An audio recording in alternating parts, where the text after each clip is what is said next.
Этот клочок земли в свое время не захотел забрать к себе обратно Египет, а он вдруг все же решил, что хочет быть новым государством. И тут пошло-поехало. С вами Нульп. Сегодня про сектор Газа.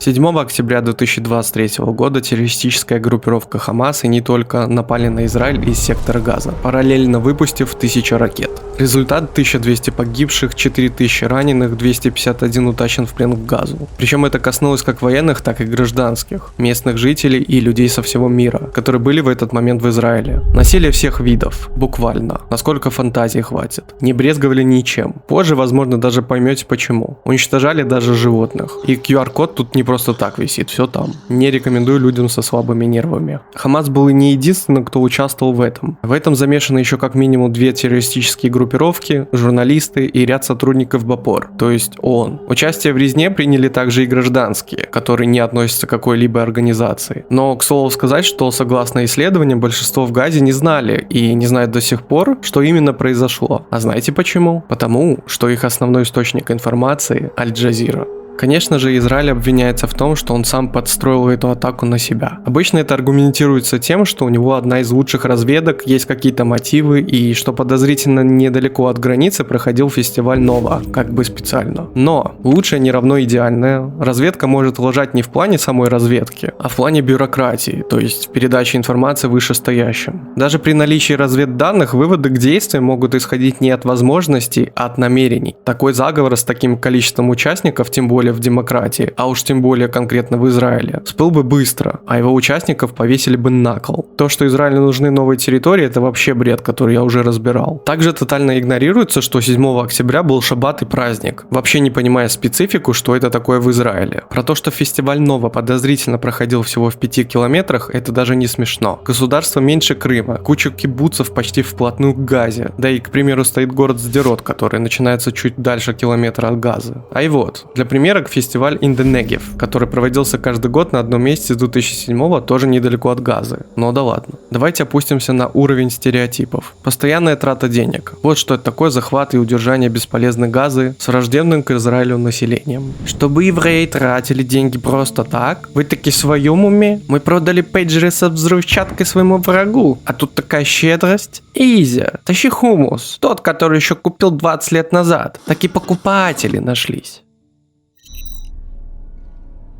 Израиль стал защищаться, и театр военных действий перешел на сторону сектора Газа. Помимо прочего, Израиль поставил своими целями уничтожение Хамаса и возврат заложников. И вот тут мы выходим на бесконечное поле мифов. Но для начала база. Что из себя представляет сектор Газа? Это густонаселенное место с плотными застройками, с тысячами туннелей, исключительно для контрабанды и военных целей Хамаса, ну и так далее. Ведение боевых действий здесь одна из самых сложных задач из всех типов местностей. Как правило, бои ведут к значительным разрушениям и человеческим жертвам и так далее. По разным данным, ожидаемые потери в таких условиях примерно от 1 к 2 до 1 к 9, где один боевик приходится на 2 или более гражданских. По данным ООН, точнее Минздрава Газы, точнее Хамас, общие потери в Газе на данный момент составляют более 40 тысяч человек. Сколько из них комбатантов, они не говорят. По данным Израиля, из примерно 30-40 тысяч боевиков ликвидировано примерно 17 тысяч, а военные действия уже несколько месяцев имеют скорее вялотекущий характер. Все эти цифры ориентировочные, а война еще не закончена. Пока рано делать серьезные выводы. Но мы примерно представляем, что соотношение потерь как минимум ожидаемо для таких условий. Но самое важное даже не это, а то, что многие, наверное, просто не знают. Согласно международному гуманитарному праву, то есть законам войны, потери среди гражданских лиц допустимы. Добро пожаловать в суровую реальность, в которой, чтобы законно и закономерно не гибли гражданские, не нужно начинать войны. Израильские военные готовятся к боям в таких условиях, в том числе, чтобы минимизировать потери среди гражданского населения. Более того, Израиль часто предупреждает о том, что будет вести боевые действия в том или ином районе, разбрасывая листовки, рассылая СМС и звоня, используя метод стук по крыше и прочее. Перед нашими операциями мы призывали гражданское население временно переместиться в гуманитарные районы и уйти подальше от перекрестного огня, в который их ставит Хамас. Наша война ведется против Хамаса, а не против народа Газы.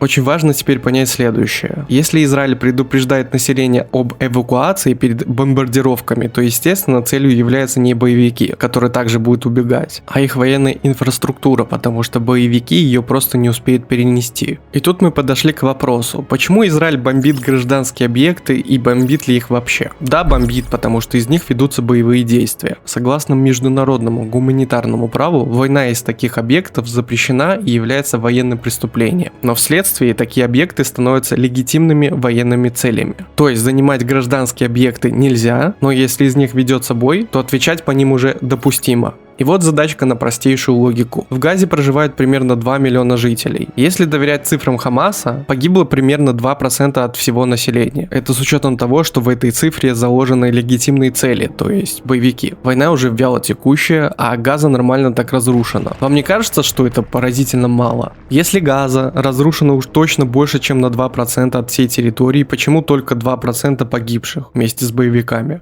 На таких войнах практически не может быть такого, что какая-либо страна не совершает военные преступления. И со стороны Израиля они тоже есть. Это тема для отдельного видео, но что точно Израиль нарушил, это сильно ограничил еще в начале войны поставку электричества, воды, еды, топлива и прочего на 1-3 недели. Это было действительно военным преступлением, даже с учетом того, что многое в принципе поставлял только Израиль. И на протяжении многих лет. Израиль обосновывал это требованием к возврату заложников, но их в тот момент так и не вернули. По итогу, сколько обвинений в сторону Израиля не было, все мимо. Он не является причиной гуманитарного кризиса в Газе. Гуманитарный кризис, если и есть, то это следствие войны. И самое важное, действие Хамаса, который эту войну начал, а также ограждает от гуманитарной помощи самих палестинцев. Были обвинения в апартеиде, обвинения в геноциде, причем со ссылками на ООН, которые, видимо, никто не считал, потому что суд не выявил этого факта, а остерег не допускать его. Обвиняли Израиль в использовании белого фосфора, и что вдруг его использование стало военным преступлением по определению, что не является правдой. И так можно продолжать до бесконечности. Но давайте перечислим, что числится за Хамасом и его союзниками. Нападение, неизбирательный обстрел, массовые убийства гражданских, в том числе детей, и в том числе жителей Газы, угон в плен, в том числе гражданских, в том числе детей, пытки, изнасилование, жестокое обращение, в том числе с жителями Газы, мародерство, использование живых щитов, использование несовершеннолетних в военных целях в качестве боевиков, препятствие гуманитарной миссии, отсутствие военной формы, ведение боя с гражданских объектов и гуманитарных зон, использование транспорта гуманитарных миссий, перепродажа гуманитарных грузов в Газе, ну и так далее. Но самое смешное и в то же время ужасающее в этой ситуации, что Хамас это даже особо-то и не скрывает, а где-то прямо в этом признается и даже гордится. Мы построили туннели, потому что у нас нет другого способа защитить себя от нападений и убийств. Эти туннели предназначены для защиты нас от самолетов. Мы сражаемся изнутри туннелей. Всем известно, что 75% людей в секторе Газа – беженцы, и ООН обязана защищать их. Согласно Женевским конвенциям, ответственность оккупационной власти обеспечить... На этом можно было бы и закончить, но сказать есть еще что.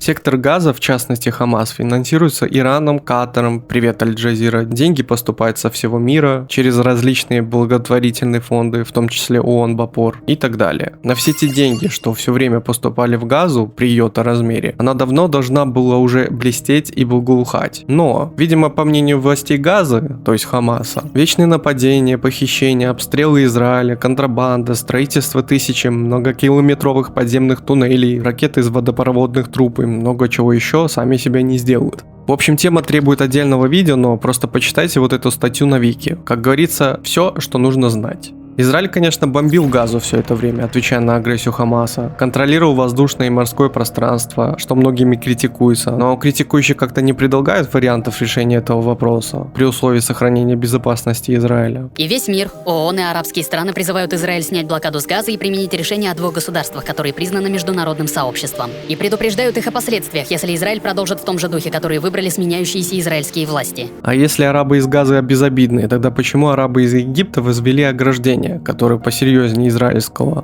Параллельно с этим Израиль поставлял электричество, топливо, воду, продовольствие, медикаменты, предоставлял рабочие места на своей территории, предоставлял лечение в своих больницах, предоставлял оборудование и материалы для постройки и ремонта инфраструктуры, содействовал программам БАПОР, ну и многое другое. Так выглядит апартеид и геноцид, и уж тем более с учетом того, что население Газы выросло в несколько раз за все это время. Стоит добавить, что приграничные с сектором Газа кибуцы, которые первые же и получили удар 7 октября, были одни из самых лояльных к жителям Газы, помогая и взаимодействуя буквально во всем. На данный момент уже известно, что те палестинцы, что приезжали на работу в эти кибуцы, детально изучали их для нападения 7 октября. И тут хочется спросить, вы знаете, что такое репутация и доверие? А совпадение ли, что мир не особо стремится предоставить убежище для газовчан на время войны, и что въезд для них практически в любую страну, даже арабскую, сильно ограничен?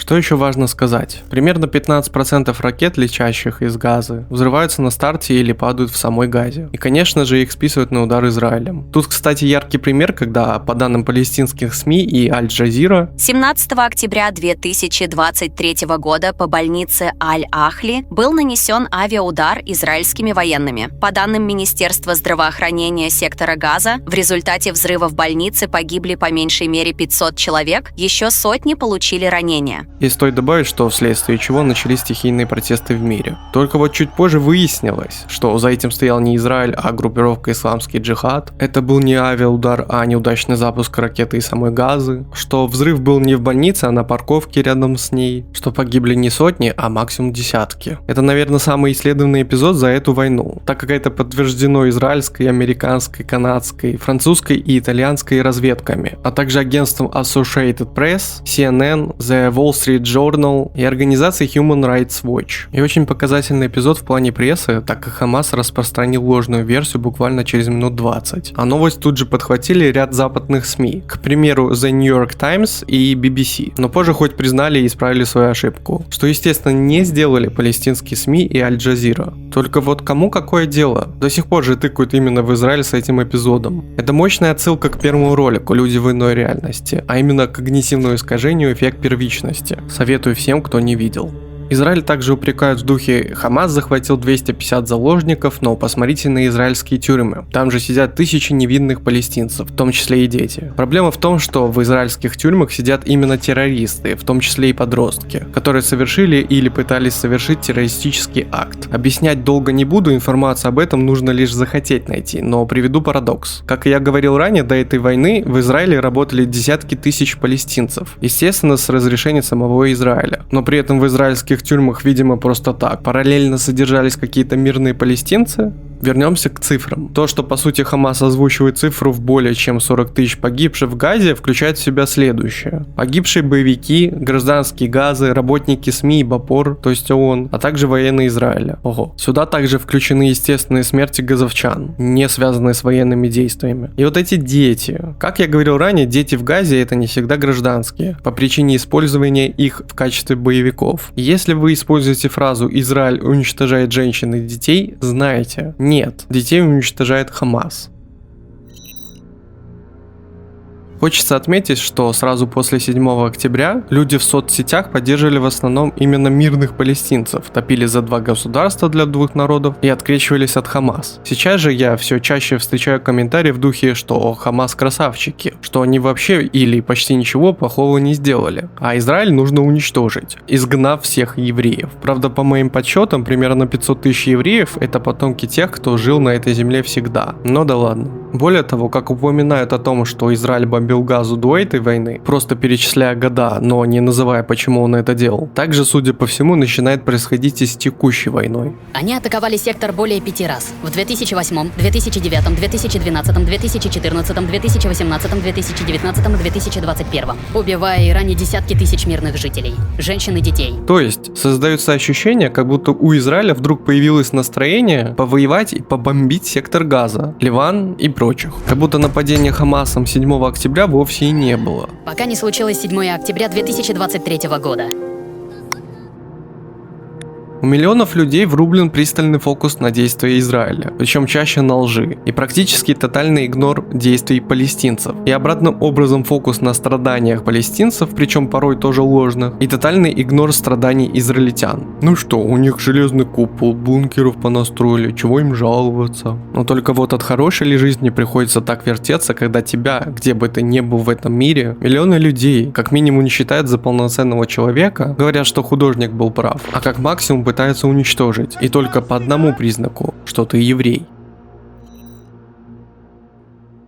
Остался еще один момент. Многие говорят, что война началась не 7 октября. С одной стороны, нет. Эти 40 тысяч погибших в Газе появились не потому, что Хамас напал 7 октября. Это называется эскалация. И она как раз началась именно 7 октября. Но с другой стороны, конечно, можно посмотреть, что было раньше. Помимо прочего, Израиль упрекали, что он бомбил Газу в мае 2023 года, забывая добавить, что это был ответ на ранее ракетный обстрел по Израилю. Бомбил Газу в 2021, 2019, 2018 годах, не добавив, что это тоже был ответ на ракетный обстрел. Бомбил Газу в 2014, опять же забыв про похищенных ранее израильских подростков и опять же обстрелы. Бомбил Газу в 2012, не добавив, что ранее бомбили и подвергали террористическим атакам Израиль. Бомбил Газу в 2008-2009 годах, не добавив, ну вы и так все поняли. Израиль упрекали в том, что он построил ограждение на своей территории вокруг Газа, забывая, что также зачем-то сделал и Египет. Видимо, потому что в секторе Газа Хамас начал сбрасывать членов ФАТХ с крыши и угрожать Израилю после победы на выборах. Что случилось после одностороннего размежевания, когда Израиль вывел войска и поселения из Газа. Хотя Израиль пытался передать Газу обратно Египту, когда отдавал Синайский полуостров в обмен на мирные соглашения, но Египет не захотел ее обратно. А под контролем Израиля Газа оказалась после 6-дневной войны, которая началась в том числе вследствие того, что Египет заблокировал Тиранский пролив, через который ходили израильские суда. Ах да, Египет почти 20 лет контролировал сектор Газа вследствие оккупации в 1948 году, после того, когда предлагалось создать еще одно государство для арабов. Так с чего началась эта война? Этот клочок земли